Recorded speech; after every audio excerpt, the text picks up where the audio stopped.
All right, let's dive right into this explainer. Today, we're demystifying C++ by breaking it down into simple, real-world building blocks.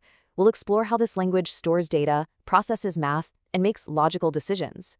This is the exact foundation you absolutely need before we tackle advanced control flow, things like mastering the do-while loop in C++, understanding exactly how do-while loop works in C++, why it functions as an exit-controlled loop in C++, and navigating the nuances of a while loop versus do-while loop. We've got a lot of ground to cover, so let's get started. Here is our roadmap for today. We'll be moving through 5 key stages. First, the raw materials. Then, the machinery.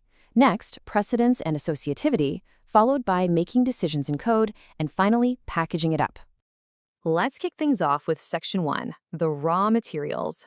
Okay, so think of a normal variable like a backpack. You can put a laptop in it, take it out later, swap it for a water bottle. The contents can change. But a constant? Think of a constant as a container that is literally sealed shut. Once you put a fixed value inside, it cannot be tampered with. And you might be wondering, why would we even want that? Well, imagine you're coding a physics engine and you need the exact speed of light, or you're calculating the area of a circle and need pi. You apply the const keyword in C++ and it stamps that memory space, locking it down for the entire life of the program. If you or anyone else tries to change it later in the code, boom, the compiler instantly throws an error. Now, variables also have territories. It's kind of like different access zones in a building. We call this the scope. Global variables are declared right at the top of your program, outside any specific blocks. They're the VIPs. They're known everywhere, accessible by any function, and if you forget to give them a starting value, C++ is nice and safely defaults them to 0. Local variables, on the other hand, are created inside a specific block of code, like a single closed-off room. They are entirely confined to that room. If you try to call them from outside, the program literally doesn't even know they exist. And here's the crazy dangerous part. If you don't assign a starting value to a local variable, it doesn't default to 0. It just picks up random, leftover garbage values from your system's memory, which can completely sabotage your calculations. So always initialize your local variables, folks. Moving right along to Section 2, the machinery. To really understand operators, imagine walking into a supermarket. You're putting items in your basket, right? Those items are your variables. When you finally get to the checkout counter, the cashier uses a scanner. Just like that scanner tallies up your items, adds the prices together, or subtracts a coupon discount, operators process, add, and evaluate our data in C++. They are the active machinery of our code. And we've got a whole bunch of different scanners to work with. You have your standard arithmetic operators for basic math, then you have relational operators. Think of these like bouncers at a club, comparing values to see if one is greater than or strictly equal to another. Logical operators handle Boolean logic, checking if multiple conditions are true all at once. We've got assignment operators to actually store values.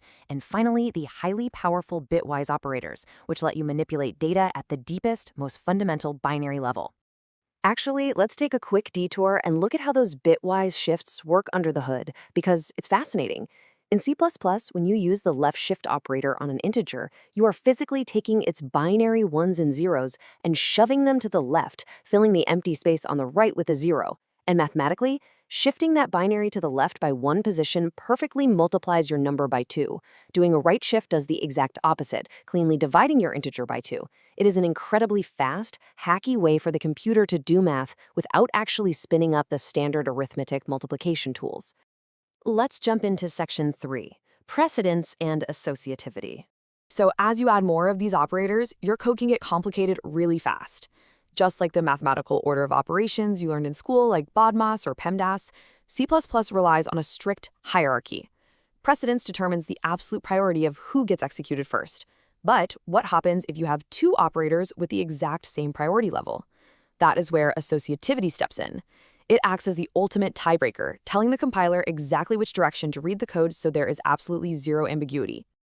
Now, you might think multiplication is always king, right? Actually, scratch that. In C++, it's not. C++ prioritizes postfix increment operators first. These basically say, hey, use the value now, but secretly increase it for the next time. Next highest are prefix increments, which say, increase the value right now, then use it. It's only after those specific unary operators are resolved that the compiler even looks at standard multiplication and division, followed finally by addition and subtraction at the very bottom of this list. So, how would the compiler actually solve a mixed-up equation like a plus a postfix increment times 2? If you don't know the rules, you might just read it left to right and guess. But the compiler scans the whole line for the highest precedence first. It spots that postfix increment, the a plus plus. It locks in the current value of a to use for the math, but queues up the incrementing action in the background. Once you know the steps, it's a very rigid, predictable dance. And when we hit that tie I mentioned earlier, say a multiplication and a division sitting right next to each other on the same line, associativity takes over. For almost all basic math in C++, the associativity rule dictates a left-to-right execution. The compiler just reads it like a book, taking the leftmost operator first. This ensures that a single line of code will universally produce one exact answer, every single time. That brings us to section 4, making decisions in code. Now that we know the math, how does our program actually make logical choices? We use control flow logic. The source material gives a fantastic analogy for if-else statements. Imagine you're a kid and your parents say, if your marks are strictly greater than 80%, you get a Ranger bicycle. That's your first condition. Else if your marks are just above 60%, you get a passing grade and a pat on the back. Else you failed and you get a scolding. But control flow isn't just about ifs and elses. It's also about loops. And this perfectly ties back to our earlier mention of the do-while loop. Unlike an if statement that checks a condition before running, a do-while loop is an exit-controlled loop. Think of an ATM machine or browsing mantra. You get to browse items, insert your card, and push buttons first. The condition, like verifying your bank details, is evaluated at the very end when you try to check out. If you write a password check program where the code is 1234, you must prompt the user to enter password at least once in the do block. If they guess 0000, the while condition at the end catches it, evaluates to true, and forces the loop to repeat. When we're not looping, developers have two main tools for straight decision-making: if/else statements and switch cases.